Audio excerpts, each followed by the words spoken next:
aynu ku bilownay ciidamada asluubta Soomaaliyeed oo maanta xusaya sanad guuradooda kontonaad. ciidamada asluubta Soomaaliyeed waxa uu ka mid yahay ciidamada dalka, waxa uu si gooni ah ugu xil saaran yahay ilaalinta xabsiyada dalka.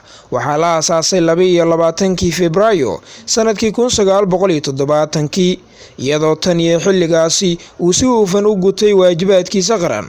marka laga reebo dhowr iyo 20 sano ee uu dalka burbursanaa, waxaa socda hadda qabanqaabada munaasabada lagu xusayo sanad guurada ka soo wareegatay aasaaska ciidanka asluubta.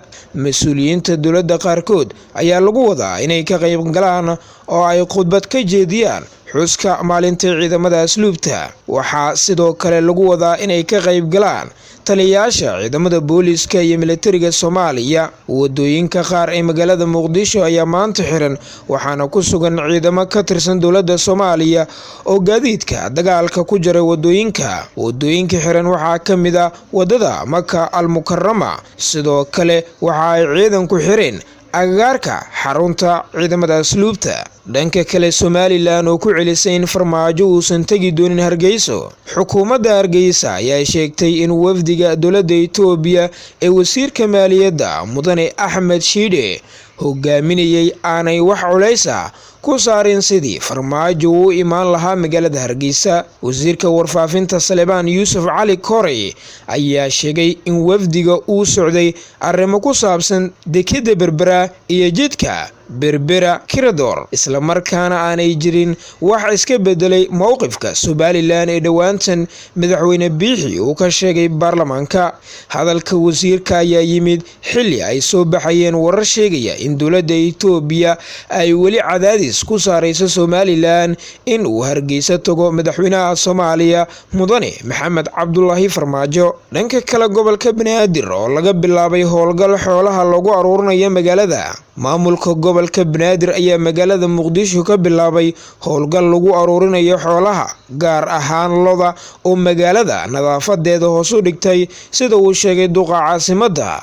iyadoo la fulinayo amarka duqa magaalada Muqdisho Cumar Filish ayaa maamulka degmada Waaberi ee gobolka Banaadir waxa uu wadooyinka degmadaasi mar ka soo aruuriyay 129 neef oo lo' ah, kuwaasi oo caqabad ku ahaa bilicda iyo horumarinta caasimadda, ayaa lagu yiri war qoraal ah oo ka soo baxay maamulka gobolka Banaadir. xoolaha ugu badan ayaa laga soo aruurinayaa suuqa beerta ee degmada Waaberi oo ganacsatada qudaarta ay horay u sheegeen in xoolaha ay dhibaato ku hayaan. maamulka gobolka Banaadir ayaa dhowaan xariga ka jiray xarun gaar ah oo lagu magacaabo baadiqabadka oo lagu hayo xoolaha magaalada laga soo aruuriyay. dhanka kale, ganacsiga waqooyiga Gaalkacyo oo maalintii saddexaad xiran. waxaa maalintii saddexaad xiran suuqa ganacsiga magaalada Gaalkacyo ee maamulka Puntland. xirnaanshiyaha suuqan ayaa yimid kadib markii ganacsatadu ay cabasho ka muujiyeen canshuur dheeri ah oo ay ku soo rogtay wasaaradda maaliyadda Puntland.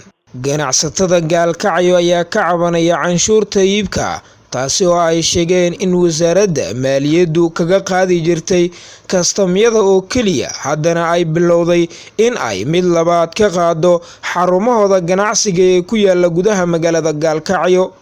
goobaha ganacsiga ayaa la xiray maalinnimadii Khamiista ahayd.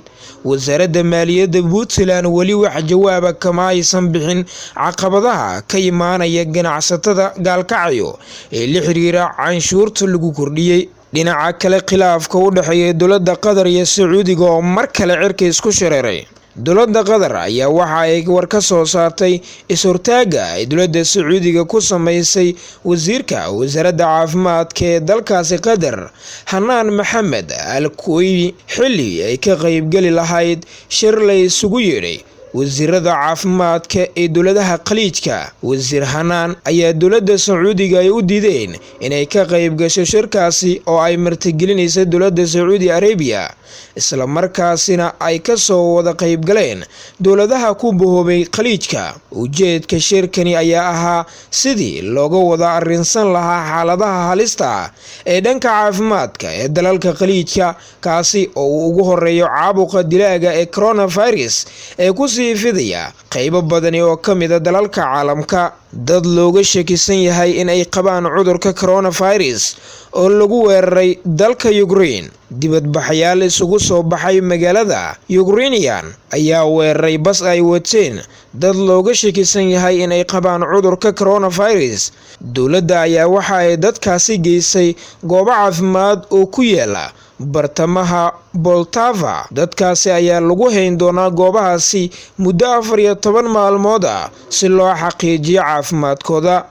Madaxweyne Vladimir Zelensky ayaa ku booriyay mudaharaadayaasha in ay muujiyaan naxariis iyo u dhimrin dadka lagu tuhmayo fayraskan. Laamaha ammaanka ee dalka Ukraine ee magacooda loo soo gaabiyo SBU ayaa sheegay in ay email been abuur oo sheegaya in uu ka socdo wasaaradda caafimaadka kaasi oo tilmaamaya in qaar ka mid ah dadkani ay qabaan cudurka COVID-19. Laamaha ammaanka ayaa waxa ay sheegeen in ay ku guda jiraan halka uu ka yimid emailka been abuurka ah. Dalka Ukraine wali laguma arag kiisas la xiriira oo ku saabsan coronavirus kaasi oo markii ugu horeysay lagu arkay gobolka Hubei ee gudaha dalka China. Dhinaca kalena Mareykanka iyo kooxaha Taliban oo gaaray heshiis horudhaca. Dowladda Mareykanka iyo kooxaha Taliban ayaa gaaray heshiis horudhaca oo lagu yareynayo qalalaasaha dalka Afghanistan muddo 7 maalin tan oo ah tallaabo muhiim oo loo qaaday wadada dheer ee lagu raadinayo nabadda Afghanistan ayaa waxa ku dhawaaqay xogayaha arrimaha dibadda Mareykanka Mark Pompeo. Haddii lagu guuleysto in labadan dhinac ay dhaqan geliyaan heshiiskan horudhaca waxa uu wadada u xaarayaa dadaalada lagu doonayo in lagu soo afjaro colaadii 20 sano ee ka dhex aloolsanayd gudaha dalka Afghanistan. Heshiiskan horudhaca